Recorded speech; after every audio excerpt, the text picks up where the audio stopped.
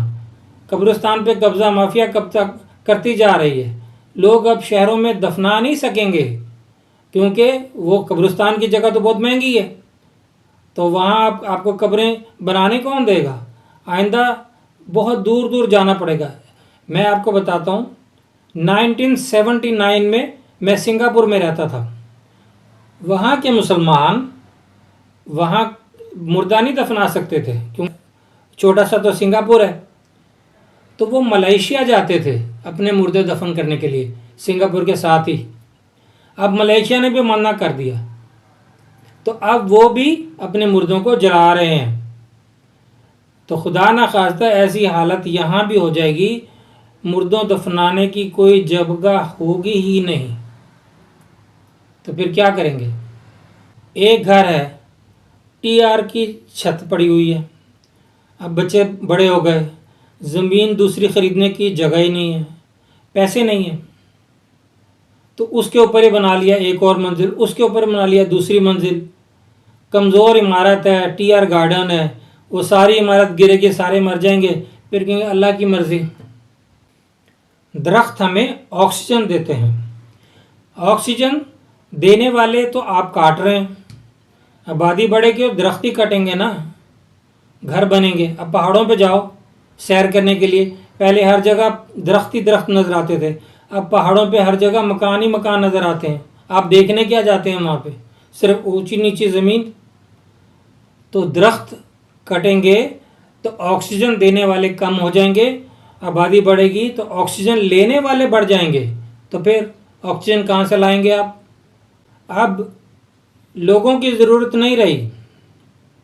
اب اے آئی کا دور ہے, روبوٹس کا دور ہے, مشینوں کا دور ہے.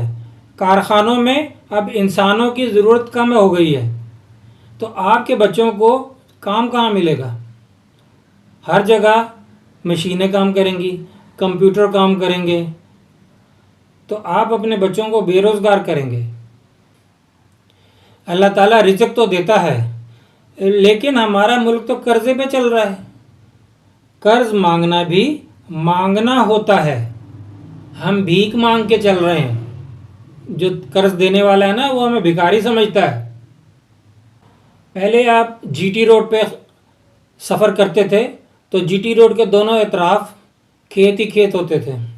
اب کریں, کھیت کہاں گئے؟ لاہور سے پشاور تک آپ سفر کریں, کہیں خالی جگہ ہی نہیں ہے. ہر جگہ مکان ہی مکان, ہر جگہ پلازے, ہر جگہ یہ, ہر جگہ وہ. تو پھر آگے کیا ہوگا؟ کئی لوگ کہتے ہیں ہم اپنے بچوں کو کھلا سکتے ہیں, آپ کو کیا؟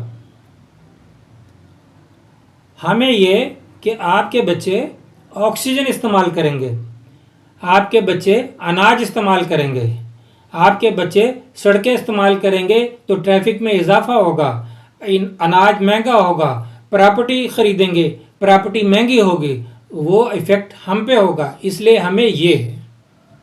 ایک گھر ہے 4 مرلے کا, اس میں 4 بھائی رہتے ہیں. آج تو ان کا کسی نہ کسی طرح گزارا ہو رہا ہے. کل جب ان کے بچے بڑے ہو جائیں گے تو کیا ان کا اس گھر میں گزارا ہوگا؟ ان کو اور گھر خریدنا پڑے گا. تو آج چلو وہ کچھ نہ کچھ کر کے ایک گھر اور خرید لیں گے, لیکن یہ ملک بھی ہمارا گھر ہے. جب یہ بھر جائے گا تو کیا ہم کوئی اور ملک بھی خرید لیں گے؟ ہم 1 انچ بھی اور نہیں خرید سکتے, بلکہ کم ہو رہی ہے زمین. اپنے آپ کو عقل سے کام لو, اپنے دماغ کو استعمال کرو, ملک کا مستقبل خراب مت کرو. ہم تو چلے جائیں گے, بوڑھے لوگ ہیں, ہم مر جائیں گے. پیچھے کتنے چھوڑ کے جا رہے ہیں, ان کا حال بہت برا ہونے والا ہے. مجھے پتہ ہے آپ میری بات نہیں مانیں گے کیونکہ پاکستانی قوم ماننے والی قوم نہیں ہے. بہرحال میرا فرض تھا آپ کو بتانا, خطرے سے ہوشیار کرنا, آگاہ کرنا. اب آپ کی مرضی, مانیں یا نہ مانیں. اللہ حافظ.